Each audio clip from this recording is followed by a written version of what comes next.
Film की शुरुआत एक मालवाहक जहाज से होती है जो देखने में कानूनी सामान ले जा रहा होता है। अपने गंतव्य पर पहुंचने से कुछ घंटे पहले जहाज के दो नाविक सोचते हैं कि कंटेनर में शराब है, इसलिए वे थोड़ा सामान चुराने का फैसला करते हैं। वे एक कंटेनर में जाते हैं और तेज केमिकल जैसी बदबू के बावजूद एक बैरल खोलने लगते हैं। जहरीली गैस सूंघते ही कुछ ही सेकंड में वे बेहोश होकर मर जाते हैं। दूसरी तरफ जहाज के कंट्रोल रूम में बाकी लोग गैस लीक का पता लगाते हैं। वे तुरंत सुरक्षा उपकरण पहनते हैं और कंटेनर में पहुंचते हैं, जहां उन्हें अपने साथियों की लाशें मिलती हैं, जिनकी त्वचा पर केमिकल से जलने के निशान होते हैं। इस घटना को छिपाने के लिए वे लाशों को समुद्र में फेंक देते हैं। इसके बाद हमें मैल्कम नाम का एक आदमी दिखता है, जिसे कस्टम ऑफिसर रोकता है। अधिकारी उसे गाड़ी से उतरकर ऑफिस में दस्तावेज दिखाने को कहता है, लेकिन मैल्कम गाड़ी में ही रहने की कोशिश करता है। अधिकारी सख्ती से कहता है कि कंप्यूटर ऑफिस में है और वहीं चेक होगा। घबराकर मैल्कम गाड़ी स्टार्ट करता है और तेजी से भाग जाता है, जिससे फ्रांस के पोर्ट में एक तेज पीछा शुरू हो जाता है। इसी दौरान हम अपने मुख्य किरदार को उसके दोस्त टारकोनी के साथ आराम से मछली पकड़ते हुए देखते हैं। अचानक उनका दिन पुलिस विभाग के फोन से बाधित हो जाता है, जिसमें उन्हें बताया जाता है कि एक पीछा चल रहा है और जल्द ही स्थिति बिगड़ सकती है। एयरपोर्ट टर्मिनल पर हमें जॉनसन नाम का एक प्रभावशाली बिजनेसमैन दिखता है, जो असल में एक खतरनाक अपराधी है। बाहर से वह एक साफ सुथरा और सम्मानित व्यापारी लगता है, लेकिन अंदर ही अंदर वह अपने फायदे के लिए गैर कानूनी काम करता है। उसका असली मकसद लोगों को धोखा देना और अपने फायदे के लिए हर मौके का इस्तेमाल करना है। वह कहता है कि वह पर्यावरण से जुड़ी एक मीटिंग में जा रहा है, लेकिन सच में उसका इरादा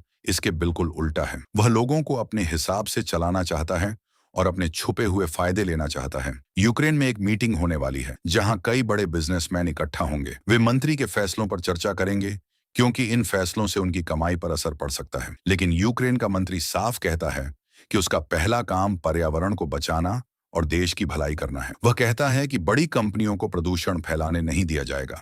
इससे बड़ी कंपनियों के लोगों में नाराजगी और तनाव बढ़ जाता है, क्योंकि उनके फायदे को खतरा होता है। अपने ऑफिस में बैठते ही मंत्री को जॉनसन का फोन आता है। जॉनसन दूर से दूरबीन से उसे देख रहा होता है। वह धमकी भरे अंदाज में खुद को इको कॉरपोरेशन का प्रतिनिधि बताता है और यूक्रेन में बिजनेस के बारे में बात करना चाहता है। मंत्री जवाब देता है कि वह पहले ही एक दूसरे प्रतिनिधि से मिल चुका है और साफ कह चुका है कि वह उनके साथ कोई व्यापार नहीं करेगा। जॉनसन उसे कहता है कि वह अपनी मेज पर रखे दस्तावेज देखे। उन्हें देखने के बाद वह अपना फैसला बदल देगा। मंत्री वॉसिलेट जब दस्तावेज देखता है तो उसे कुछ चौंकाने वाला मिलता है। वह उसकी बेटी की अपहरण की तस्वीर होती है। दूसरी तरफ हमारा मुख्य किरदार फ्रैंक अपने घर में आराम कर रहा होता है। तभी अचानक एक गाड़ी उसकी लिविंग रूम की दीवार तोड़कर अंदर आ जाती है। यह मैल्कम होता है, वही युवक जो पहले पुलिस से भागा था। पता चलता है कि वह फ्रैंक का जानने वाला है। फ्रैंक ने पहले उसे एक ट्रांसपोर्ट के काम के लिए सिफारिश की थी। यह बात एक गुंडे को गुस्सा दिला देती है, जो बहुत ताकतवर और बड़ा आदमी होता है। वह फ्रैंक की काबिलियत को कम समझते हुए उसे चुनौती देता है। वह अपने आदमियों को फ्रैंक को घेरने का आदेश देता है और उसे 10 सेकंड देता है कि वह अपना फैसला बदल ले। फ्रैंक अपनी मार्शल आर्ट्स की स्किल दिखाते हुए कुछ ही पलों में कई लोगों को हरा देता है। वह तेज और सटीक वार करता है, जिससे उसके दुश्मन तुरंत गिर जाते हैं। कुछ के पैर भी तोड़ देता है ताकि वे फिर खड़े ना हो सकें। आखिर में वह उस ताकतवर आदमी से लड़ता है, लेकिन उसकी ताकत भी फ्रैंक की स्पीड और तकनीक के सामने काम नहीं आती। कुछ ही सेकंड में फ्रैंक उसे गिरा देता है और स्थिति पर काबू पा लेता है। इससे साफ हो जाता है कि उसे कम आंकना बड़ी गलती है। फिर कहानी वर्तमान में वापस आ जाती है। युवक होश में आता है और अपने साथी से विनती करता है कि उसे गाड़ी से बाहर न निकाले, क्योंकि उसे लगता है कि मामला इतना गंभीर नहीं है। अनुभवी व्यक्ति तुरंत इमरजेंसी को कॉल करता है और स्थिति बताता है। डॉक्टर मौके पर आते हैं और युवक को गाड़ी से बाहर निकालने लगते हैं। जब वे लोग जाने लगते हैं तो मार्टिन गाड़ी के अंदर देखता है और उसे पीछे एक महिला दिखाई देती है। जैसे ही वह उसकी मदद करने की कोशिश करता है, वैलेंटिना होश में आती है और अपनी कलाई पर बंधा ब्रेसलेट दिखाती है। वह चेतावनी देती है कि अगर वे गाड़ी से दूर गए तो वे 1000 टुकड़ों में उड़ जाएंगे। अनुभवी आदमी तुरंत डॉक्टरों को रोकने के लिए दौड़ता है, लेकिन तभी उसके साथी का ब्रेसलेट फट जाता है और उसका शरीर जलकर राख हो जाता है। साथ ही गाड़ी भी आग में जलने लगती है। इसके बाद फ्रैंक को वही गुंडा बेहोश कर देता है जिसे उसने पहले हराया था। कुछ समय बाद एक बुरा सपना देखने के बाद मार्टिन होश में आता है। वह खुद को एक स्ट्रेचर पर पाता है और देखता है कि उसकी दाईं कलाई पर भी एक ब्रेसलेट बंधा हुआ है। वह अपने कपड़े पहन रहा होता है। तभी जॉनसन आता है और कहता है कि उसने अपने आदमियों से उसका सूट मंगवाया है। फ्रैंक कहता है कि वह यह सूट सिर्फ काम के समय पहनता है और अभी काम करने का समय नहीं है। तभी वह ताकतवर आदमी बीच में बोलता है कि उसे सजा देनी चाहिए, लेकिन जॉनसन तुरंत उसे चुप करा देता है। जॉनसन फ्रैंक से माफी मांगता है और बताता है कि जिस आदमी को उन्होंने पहले काम के लिए लिया था वह बेकार निकला। अब उनका काम अधूरा है और वह मानता है कि इसमें फ्रैंक की भी गलती है, क्योंकि उसने ही उस अनुभवहीन आदमी की सिफारिश की थी। फ्रैंक कहता है कि वह समझता है, लेकिन अब वह काम करने के लिए तैयार नहीं है। तभी वह ताकतवर आदमी फिर बोलता है और इस बार जॉनसन उसे गोली मार देता है, जिससे साफ हो जाता है कि वह बेवकूफी बर्दाश्त नहीं करता। फिर वह फ्रैंक पर बंदूक तान कर उसे 3 सेकंड में फैसला लेने को कहता है। फ्रैंक काम स्वीकार कर लेता है, लेकिन शर्त रखता है कि वह अपनी गाड़ी इस्तेमाल करेगा। जॉनसन उसे गैराज में ले जाता है और बताता है कि उसकी गाड़ी पहले से तैयार है। उसमें नया सिस्टम लगाया गया है, नंबर प्लेट बदलने का स्विच है और जीपीएस भी बदल दिया गया है। फ्रैंक गाड़ी के पास जाता है और देखता है कि वैलेंटीना पहले से अंदर बैठी है। वह कहता है कि उसे साथ में काम करना पसंद नहीं है, लेकिन जब जॉनसन लड़की पर बंदूक तानता है तो वह मान जाता है। फ्रैंक गाड़ी में बैठता है और काम की शर्तें पूछता है। जॉनसन बताता है कि ब्रेसलेट के 3 स्तर हैं। 4 मीटर दूर जाने पर पीली लाइट, 7 मीटर पर नारंगी और 20 मीटर पर लाल हो जाएगी, जिसका मतलब है कि बम फट जाएगा। फोन में उसका नंबर सेव है और उसे समय समय पर कॉल करके अगला निर्देश लेना होगा। दूसरी तरफ मंत्री चुपचाप अपनी बेटी के अपहरण की जानकारी देता है और बिना अपहरणकर्ताओं को सतर्क किए मदद मांगता है। अधिकारी उसे सलाह देते हैं कि वह समय ले और कोई जल्दबाजी में फैसला न करे, ताकि उसकी बेटी को और खतरा न हो। एजेंट्स की सलाह मानते हुए मंत्री कुछ कंपनी के प्रतिनिधियों के साथ एक मीटिंग रखता है। वे बताते हैं कि कुल 8 जहाज हैं और पहला जहाज पहले से ही बंदरगाह पर तैयार है। उन्हें सिर्फ उसकी साइन चाहिए ताकि माल को छोड़ा जा सके। मंत्री कहता है कि उसे दस्तावेज ध्यान से जांचने होंगे और कुछ गैर कानूनी तकनीकी रिपोर्ट भी देखनी होंगी, जिसमें लगभग 24 घंटे लगेंगे। उसके बाद ही वह साइन कर पाएगा। उधर अनुभवी आदमी के घर पर टारकोनी और उसके लोग जांच शुरू करने के लिए पहुंचते हैं। टारकोनी उन्हें आदेश देता है कि गाड़ी को ले जाएं और कोई भी सबूत ढूंढें जो मामले को समझने में मदद करे। जैसे ही वे लैब के पास पहुंचते हैं, मंत्री के प्राइवेट जांचकर्ता ट्रक को रोक लेते हैं ताकि कोई सबूत न बचे। वे लोगों को मार देते हैं और गाड़ी का जीपीएस लेकर चले जाते हैं। इधर सच्चाई जानने के लिए फ्रैंक वैलेंटीना से सवाल करता है। शुरुआत में वह कुछ भी बताने से मना करती है और कहती है कि उसे कुछ नहीं पता, यहाँ तक कि पहले ड्राइवर का नाम भी नहीं। लेकिन कुछ देर बात करने के बाद फ्रैंक उसका भरोसा जीतने लगता है और पता चलता है कि दोनों की कुछ पसंद एक जैसी हैं। जब लोगों की हत्या की खबर मिलती है तो टारकोनी मौके पर पहुंचता है और रिकॉर्डिंग चेक करता है। उसे पता चलता है कि एक आदमी गाड़ी का जीपीएस लेकर भाग गया है। वह नंबर प्लेट नोट करता है और इंटरपोल से संपर्क करता है। इससे वह हथियारों का पता लगा लेता है, क्योंकि एक स्पीड कैमरा ने उनकी फोटो मुख्य सड़क की ओर जाते हुए ले ली थी। दूसरी तरफ हमारा मुख्य किरदार फ्रैंक रास्ता बदलकर अपने एक मैकेनिक दोस्त के पास जाता है जो टेक्नोलॉजी का विशेषज्ञ है। जॉनसन को इसकी खबर मिल जाती है और वह अपने लोगों को उसे रोकने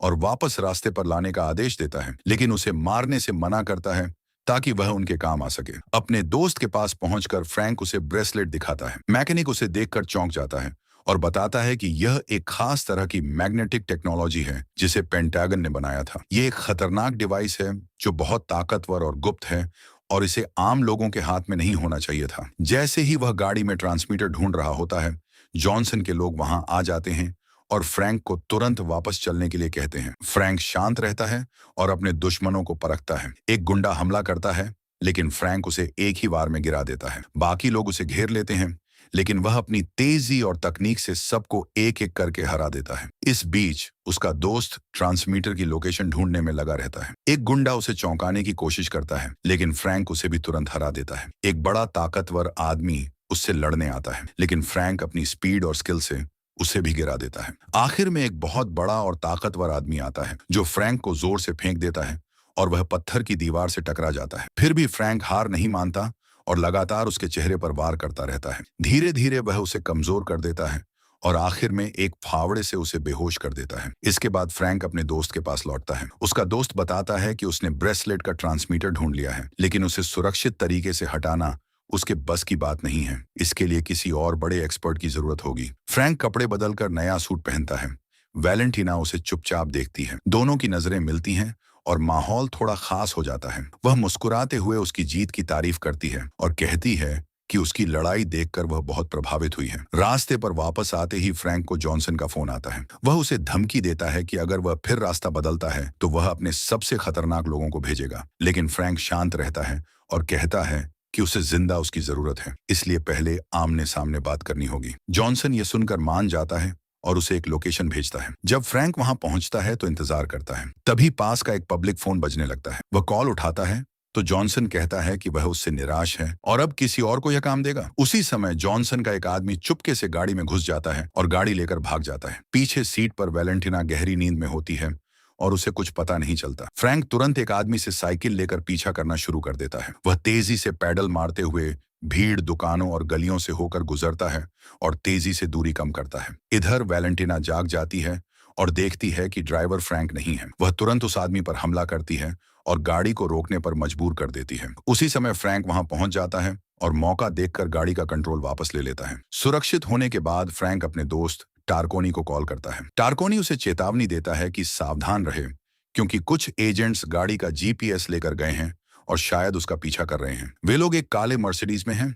फ्रैंक उसे अपनी स्थिति बताता है। गाड़ी में 2 पैकेट हैं और उसके साथ एक यूक्रेनी लड़की वैलेंटिना है। दोनों के हाथ में एक खास ब्रेसलेट है और अगर वे गाड़ी से 20 मीटर से ज्यादा दूर जाते हैं तो बम फट जाएगा। फ्रैंक तुरंत एक प्लान बनाता है और टारकोनी से कहता है कि उसकी कॉल को ट्रैक करे। फिर वह जॉनसन को फोन करके दिखावा करता है कि वह काम जारी रखेगा। जॉनसन उसे नई लोकेशन देता है और कहता है कि काम लगभग पूरा होने वाला है। कॉल खत्म होते ही टारकोनी उसे बताता है कि उसने सिग्नल ट्रेस कर लिया है और कुछ ही मिनटों में उसे रिसीवर की लोकेशन मिल जाएगी। नए रास्ते पर जाते हुए वैलेंटिना अचानक शांति से अपने खाने पीने की पसंद के बारे में बात करने लगती है और कहती है कि वह मरने से पहले एक आखिरी अच्छा खाना खाना चाहती है। फ्रैंक उसे समझाता है कि उसे सकारात्मक सोचना चाहिए। तभी वह अपने पर्स से 2 गोलियां निकालकर खा लेती है, इससे पहले कि फ्रैंक उसे रोक पाता। आगे एक पेट्रोल पंप पर रुकने के बाद वैलेंटिना दवाइयों के असर में अजीब व्यवहार करने लगती है। वह दुकान के अंदर नाचने लगती है, चीजें देखने लगती हैं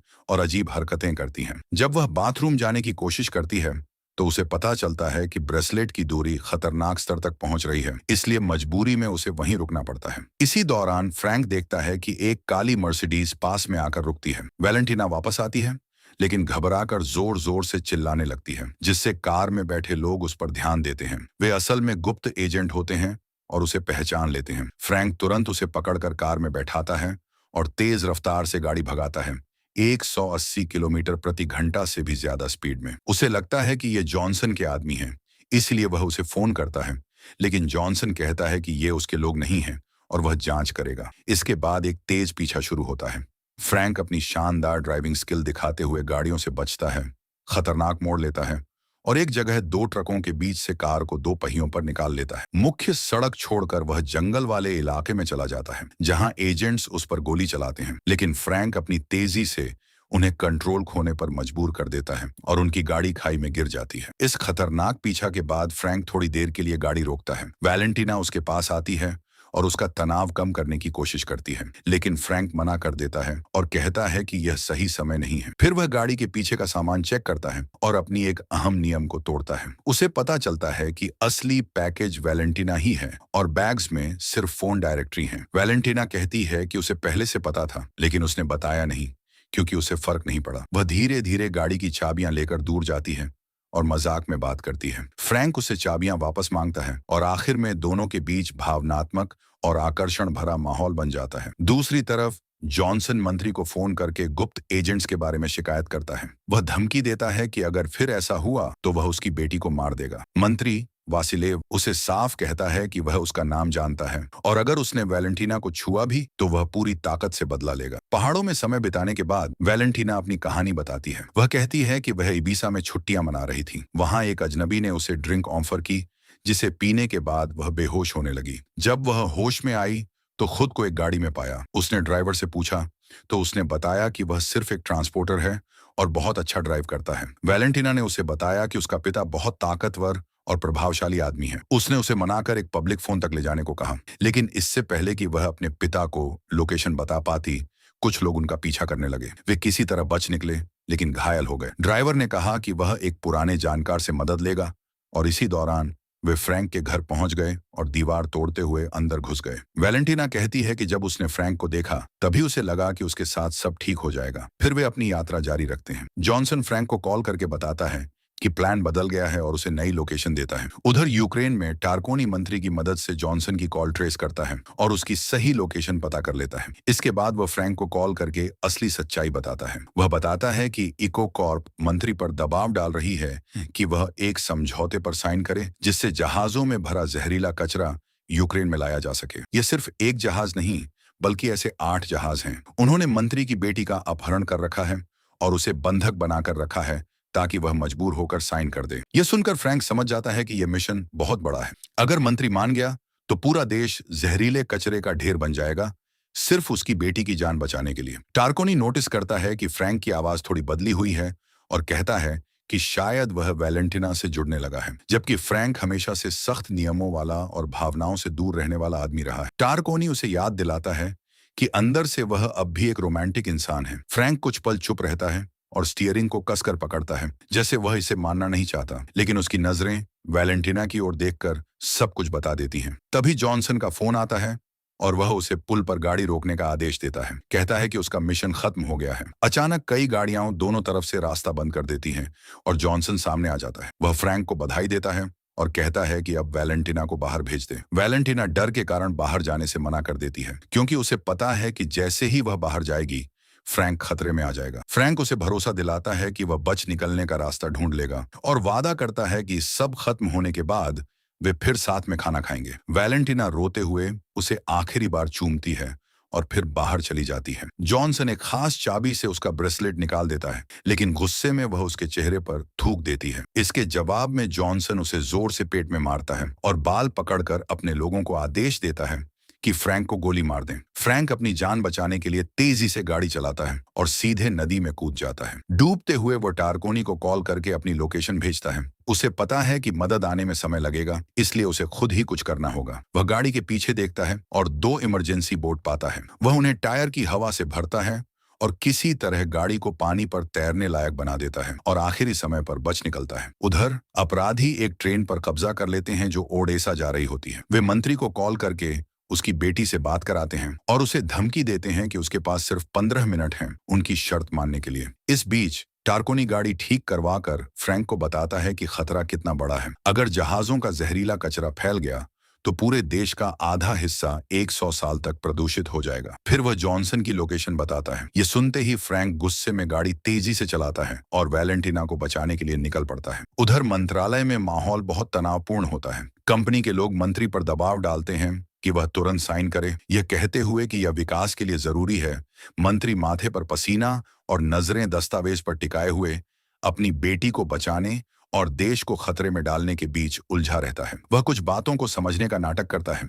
बेसिलेव चालाकी से बीच में सवाल पूछता है और हर बात को लंबा खींचकर ज्यादा समय लेने की कोशिश करता है। उधर फ्रैंक तेज रफ्तार से गाड़ी चलाते हुए ट्रेन तक पहुंच जाता है। वह आगे निकलकर सही समय का इंतजार करता है और जैसे ही ट्रेन पास आती है वह गाड़ी से छलांग लगाकर ट्रेन की छत पर पहुंच जाता है। खिड़की से अंदर घुसते ही माफिया के लोग हैरान होकर उस पर गोलियां चलाने लगते हैं, लेकिन फ्रैंक अपनी तेजी और समझदारी से हर वार से बचता है और एक एक करके दुश्मनों को खत्म कर देता है। जॉनसन घबराकर वैलेंटिना को पकड़ लेता है, लेकिन वह डरती नहीं है। वह उसके हाथ को काटती है और खुद को एक डिब्बे में बंद कर लेती है। जैसे ही जॉनसन दरवाजा खोलता है फ्रैंक सामने आ जाता है और उसे रोक देता है। तभी ब्रेसलेट अलार्म देने लगता है। अगर फ्रैंक आगे बढ़ता तो वह फट जाता, इसलिए वह पीछे हटकर अपनी गाड़ी को पास लाता है। जॉनसन डिब्बों को अलग करने की कोशिश करता है, लेकिन फ्रैंक तेजी से आकर उसे मारकर काबू कर लेता है। जॉनसन चाकू निकालता है, लेकिन फ्रैंक उसे गिरा देता है,